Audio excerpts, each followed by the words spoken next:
kibagum kalure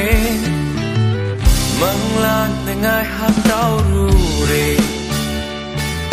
nung shi chiro hen vi chimba duna hai kibawa hai kaya nung shi da togi manglan amada ai se ai ni kaurure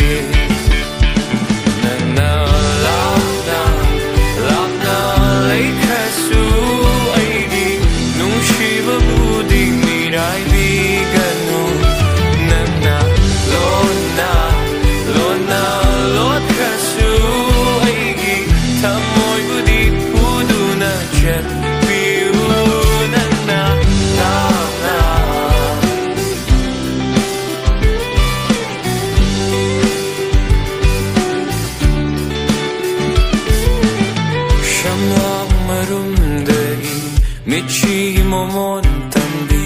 Mishnarum degi aigi tamoi hubi Chimbal maro leibi Pangang shi henbi Tamoi bunang nalang tag na hanbi Shamlang marum degi Michi momon tambi Mishnarum degi aigi tamoi hubi Chimbal maro leibi Pangang shi henbi Tamoi bunang nalang tag na hanbi Shakini kalagay naktagi lakhan ningde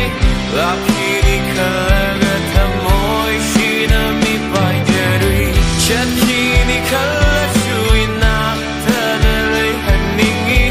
Lakini kalaga tamoy shinami pajarui